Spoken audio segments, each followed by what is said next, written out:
नमस्कार दोस्तों, welcome to NBS classes. NBS classes के ऑनलाइन प्लेटफॉर्म पे आप सभी का स्वागत है। दोस्तों, पिछले वीडियो में हमने व्रत मतलब सर्कल इस टॉपिक का बेसिक इंट्रोडक्शन कर दिया था। कॉर्ड क्या होता है, स्पर्शिका क्या होता है, चक्रीय चतुर्भुज क्या होता है, ये सभी चीज़ें हमने उस वीडियो में एकदम बेसिक लेवल से देखा था। अभी इस वीडियो में हम उसका थोड़ा ब्रीफली इंट्रोडक्शन करने वाले हैं। देखिए, ये क्या है, सर्कल है।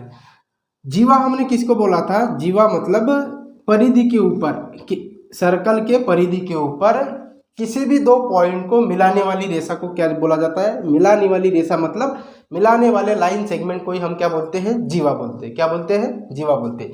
अभी इस जीवा पर मैं केंद्र बिंदु ए है ओ, ठीक है, केंद्र बिंदु ओ से ये जीवा सपोज इसका नाम दे दो ए बी, ठीक है, इसका नाम क्या देते हैं? A B. इस जीवा AB के ऊपर केंद्र बिंदु O से यदि मैं लंब डालता हूँ, लंब मतलब परपेंडिकुलर डालता हूँ, तो ये परपेंडिकुलर इस जीवा को दो समान टुकड़ों में विभाजित करेगा। दो समान टुकड़ों में विभाजित करेगा। इसका मतलब क्या है? इसका मतलब है, देखिए, ये जो जीवा AB है ना, AB जीवा को दो समान टुकड़ों में विभाजित करेगा। मतलब यहाँ पॉइंट ले लो L, ठीक है, तो डिस्टेंस AL, डिस्टेंस AL क्या हो जाएगा? डिस्टेंस AL यहाँ से लेके यहाँ तक तथा डिस्टेंस LB, ये दोनों क्या हो जाएंगे? ये दोनों क्या हो जाएंगे? इक्वल हो जाएंगे। केंद्र बिंदु से जीवा के ऊपर डाला गया लंब हमेशा उस जीवा को दो समान टुकड़ों में विभाजित करता है। मतलब इसकी जितनी लंबाई होगी उतनी ही लंबाई इसकी होगी। अभी मान लीजिए ये क्या है? लंब भी है, ठीक है ना, और ये क्या है? जीवा है, ठीक है, लंब है और जीवा है। तो अभी क्या होगा? ये जो पॉइंट है ये सर्कल के परिधि के ऊपर का पॉइंट है और ये क्या है? केंद्र बिंदु है। केंद्र बिंदु तथा सर्कल के परिधि के ऊपर के पॉइंट को मिलाने वाले रेखाखंड को क्या बोलते हैं? हम पिछले वीडियो में पढ़ा था हमने, क्या बोलते हैं? इसको त्रिज्या बोलते हैं। तो ये जो त्रिज्या है, ये जो त्रिज्या है, इसको यदि निकालना है एग्जाम में किस प्रकार से क्वेश्चन पूछेगा? या तो ये लंब दिया रहेगा, या तो ये जीवा दिया रहेगा, या तो ये त्रिज्या दिएगा। दो ये समकोण त्रिभुज हो जाएगा, तो समकोण त्रिभुज में कोई भी दो भुजाएं दिया रहेगी और तीसरी भुजा निकालने के लिए कहा जाएगा। इस त्रिभुज की ये जो भुजा है ये 5 सेंटीमीटर है, ये कितना है? 4 सेंटीमीटर है। और आपको पूछा जाएगा कि जीवा AB की लंबाई कितनी होगी। तो जीवा AB की लंबाई कैसे ज्ञात करोगे? कैसे ज्ञात करोगे? ये क्या है? ये क्या है? OL, ये क्या है? लंब है, इस जीवा AB के ऊपर डाला गया, जीवा AB के ऊपर डाला गया। ये क्या बन गया? समकोण त्रिभुज बन गया। क्या बन गया? समकोण त्रिभुज बन गया। तो समकोण त्रिभुज के सामने वाली भुजा हमेशा क्या होती है? विकर्ण होती है समकोण त्रिभुज के सामने। तो अभी देखिए, ये 5 है, ये 4 है, तो ये कितना आ जाएगा? ये 3 आ जाएगा। कैसे आ जाएगा? 3 4 5, ये क्या हो जाएगा? पाइथागोरस ट्रिपलेट हो जाएगा। क्या हो जाएगा? Pythagoras triplet. ये पाइथागोरस ट्रिपलेट हमने त्रिभुज इस टॉपिक के अंतर्गत कवर कर लिया था। यदि आपने उस टॉपिक को नहीं देखा होगा तो वीडियो के डिस्क्रिप्शन बॉक्स में मैं उसका लिंक प्रोवाइड कर दूंगा, वहां से आप उस वीडियो को देख लेना, ठीक है। ये कितना आया? 5 है, ये 4 है। तो मतलब त्रिभुज की किसी कोई भी दो भुजा दी रहेगी, त्रिभुज की कोई भी दो भुजाएं दी रहेगी, तो तीसरी भुजा अपने आप निकल जाएगी। तो ये कितना आएगा? 3 सेंटीमीटर। लेकिन 3 सेंटीमीटर कौन सा डिस्टेंस है? कौन सा डिस्टेंस है? LB डिस्टेंस है। कौन सा वाला? LB। अपने को पूरी जीवा की लंबाई निकालना है। तो पूरी जीवा की लंबाई कैसे निकलेगी? जीवा, ये जो लंब है इस जीवा को दो समान टुकड़ों में विभाजित करता था, तो LB 3 सेंटीमीटर है, तो इसी प्रकार से ALB कितना होगा? 3 सेंटीमीटर। इसका मतलब जीवा AB की लंबाई कितनी हो जाएगी? 3 + 3 = 6 सेंटीमीटर। कितना हो जाएगा? 6 सेंटीमीटर।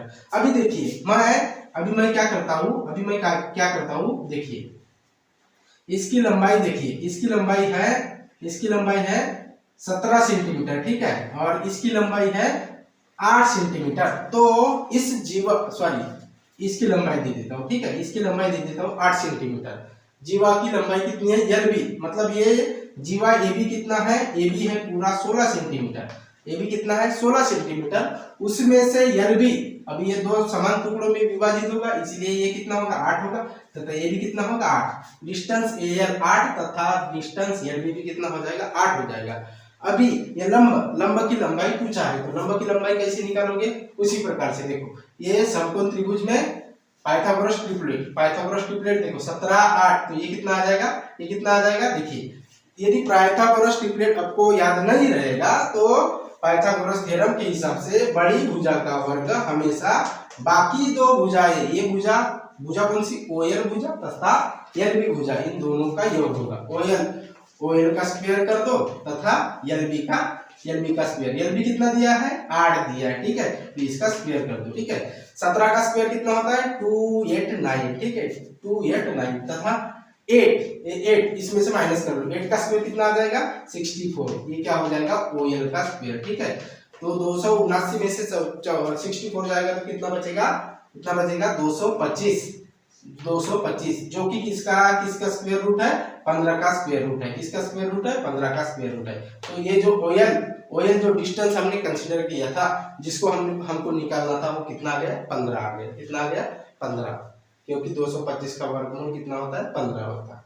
ऐसे एग्जाम में क्वेश्चन पूछे जाते हैं, ठीक है ना। अभी हम चक्रीय चतुर्भुज देखेंगे। चक्रीय चतुर्भुज किसको बोलते हैं, जो वृत्त के परिधि के ऊपर से किसी भी चार पॉइंट से मिलकर बनने वाला चतुर्भुज, उसी को क्या बोलते हैं, चक्रीय चतुर्भुज। या दूसरे भाषा में ऐसे भी बोल सकते हो, वृत्त की चार जीवा से बना चतुर्भुज, उसी को क्या बोला जाता है, चक्रीय चतुर्भुज। इसका शेप कैसे भी हो सकता है, मान लीजिए सर्कल है, इसको आप ऐसे भी कर सकते हैं, इसकी भुजा देखिए, इसको ऐसे भी कर सकते हैं, ऐसे भी कर सकते हैं और ऐसे भी कर सकते हैं। सिर्फ सर्कल के 4 पॉइंट, ये देखो, ये एक पॉइंट है, ये तो अभी फिगर अच्छे से नहीं बनी इसलिए आपको, लेकिन समझ लेना, आप समझदार हो, ठीक है।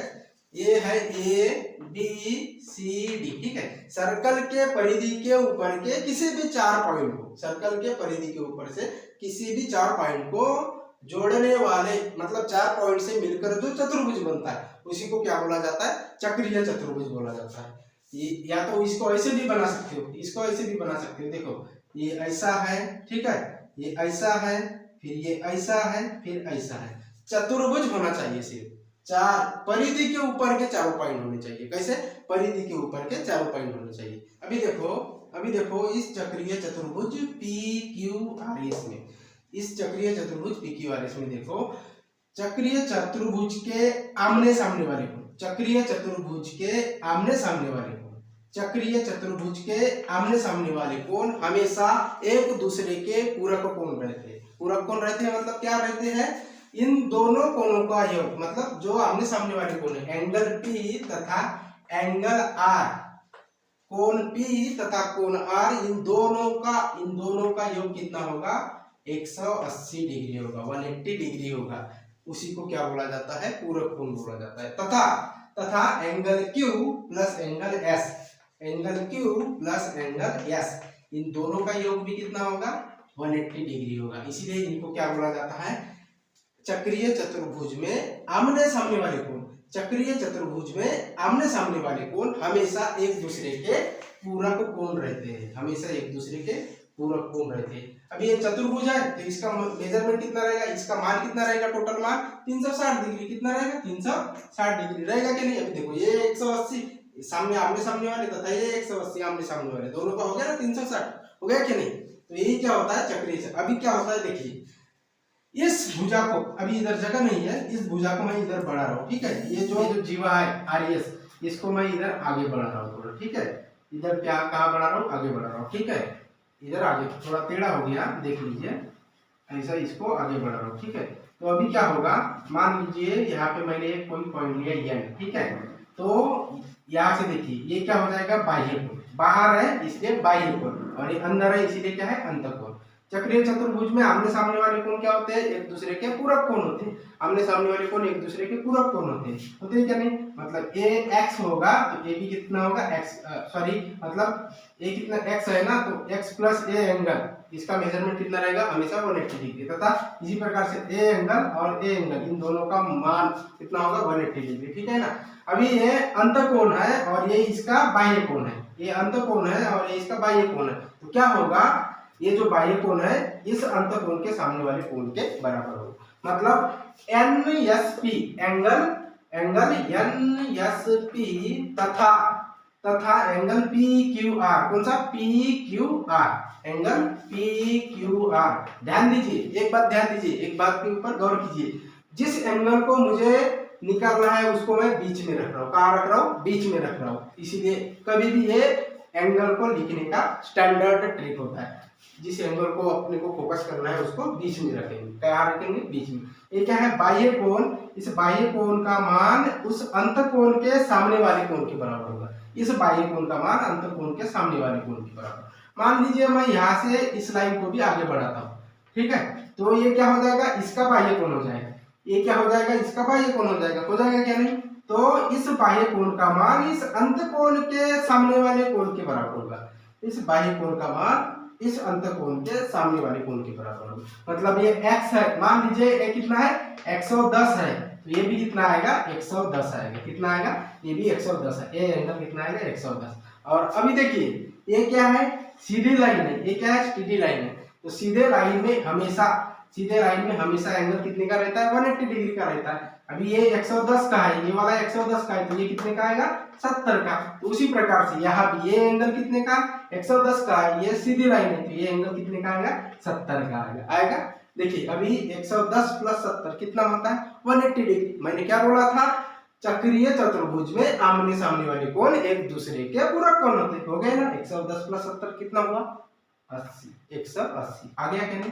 आ गया क्या नहीं? उसी प्रकार से देखिए, मान लीजिए मैंने इसको यदि 60 पकड़ा, ये एंगल 60 होगा, ये एंगल 60 होगा, तो ये कितना होगा? ये कितना होगा? ये होगा 120। तभी तो जाके 180 होगा। चक्रीय चतुर्भुज में आमने सामने वाले कोण एक दूसरे के पूरक कोण होते हैं। ये 60 है तो ये 120 होगा, और ये 120 है तो ये भी कितना होगा? 60 होगा। नहीं तो दूसरी ट्रिक, चक्रीय चतुर्भुज इस बाह्य कोण के अंतःकोण, मतलब इस बाह्य कोण के अंतःकोण के सामने वाले कोण के बराबर। ये भी 60 है तो ये भी 60 है। समझ में आ रहा है कि नहीं? ये भी 60 है तो ये भी 60 है। समझ में आ रहा है ना? ये इस प्रकार से इसका क्या होता है? एक क्वालिटी होती है। इसके ऊपर एग्जाम में पूछता है क्वेश्चन, रेलवे में भी पूछता है, एसएससी में भी पूछता है, और बाकी जो भी कॉम्पिटिटिव एग्जाम होगा, क्योंकि ये इसका क्या है? बेसिक इंट्रोडक्शन है, और इसके ऊपर क्वेश्चन पूछेगा ही पूछेगा। तो दोस्तों उम्मीद है कि आप सभी को ये समझ में आ गया होगा। तो अगले क्लास में भी हम सर्कल के ऊपर एक वीडियो बनाएंगे जिसमें स्पर्शिका और जो बाकी टॉपिक बचे उसके ऊपर बनाएंगे। तो मिलेंगे नेक्स्ट क्लास में, तब तक के लिए थैंक यू सो मच।